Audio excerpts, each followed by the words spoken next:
Football legend Stanley Screamer Tshabalala will be laid to rest today. Stan, as he was affectionately known, passed away last week Thursday in hospital after succumbing to injuries that he suffered during a shooting incident at his home in March. The funeral procession will start with a service at the Grace Bible Church in Soweto, followed by a burial service at the Westpark Cemetery. Newzroom Afrika sports reporter Vuyo Macoba joins us now from Pimville, Soweto. Vuyo is a man that was full of life. In fact, he got the name Screamer by virtue of him being a loud man on the field of play, calling for the ball. But one will get the sense that the mood today will be a somber one, a quiet one, as a giant has indeed fallen.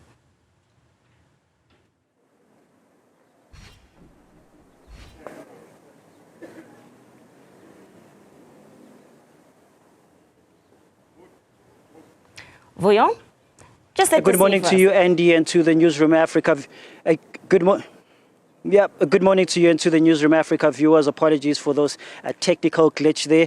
Of course, a giant, as some of the friends that have come in and are gathering here at the Grace Bible Church are describing the legend that is Screamer Tshabalala, who passed on, of course, last week in a hospital.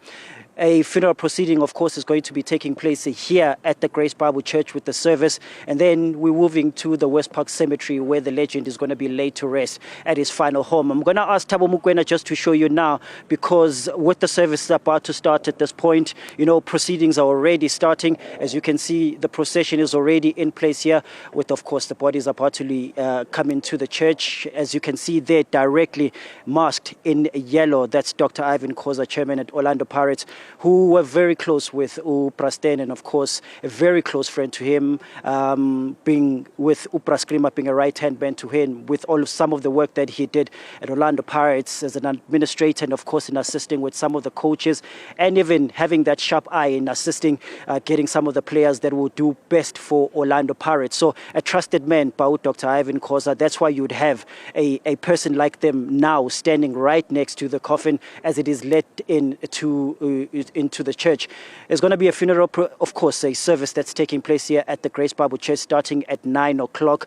And then, as I mentioned earlier, we're going to be moving, of course, to the Westpark Cemetery, where he's going to be laid to rest. He's a man, of course, that was born here in Orlando East in 1949. And for many that know him, his contribution to some of the great teams here on South African football, that is in the likes of Kaizer Chiefs, Orlando Pirates, Mamelodi Sundowns, but of course, those stints that he had even at Moroka Swallows and even Jomo Cosmos. So expectations, of course, being that some of the people that he would have met along the way and some that he would have influenced, whether as players or maybe even as coaches, are going to be gathering here at the Grace Bible Church to pay their last respect to this fallen legend who has contributed so much in the game of football in South Africa.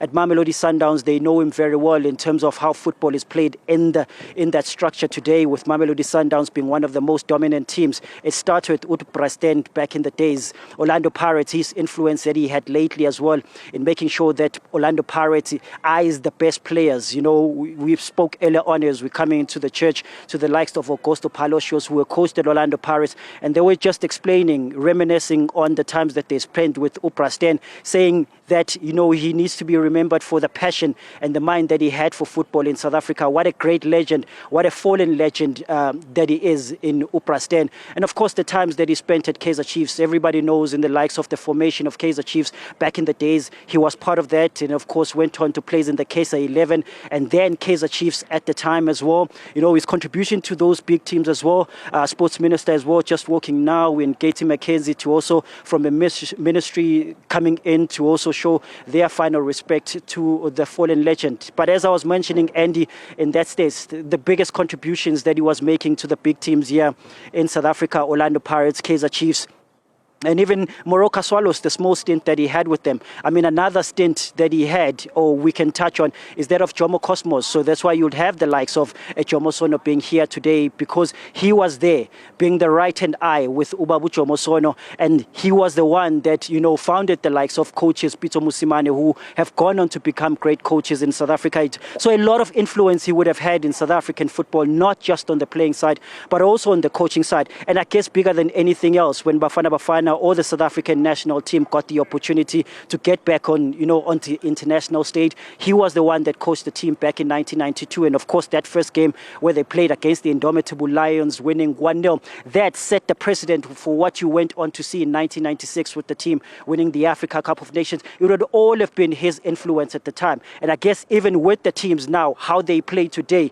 the type of football that they play, and especially Mamelodi Sundowns, he would have come in, brought in a style of football that has seen the team now being dominant in these days. They call it the shoeshine and the Mapiano, where he picked up that little stints of the type of football on his trip back in Italy.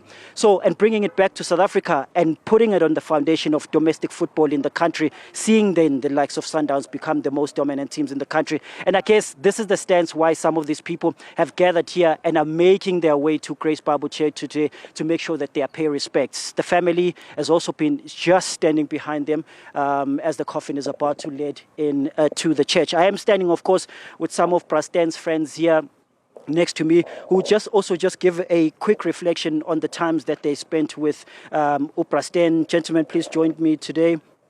I mean, for some of us as the youngsters, as journalists, we wouldn't, of course, have had many of the times where we would have had the likes of Ubabukila Mkwanazi and 10%, being able to watch them on TV. But as the news came in last week and we're reaching out to some of the elders in the game who have had a chance to, share the football space with Ubabu Screamer. These were some of the two that we got confidence from in the types of football that he had. Maybe just getting a stance in terms of how and the times that they shared with Ubabu Screamer. I'm going to start with you, Babkila.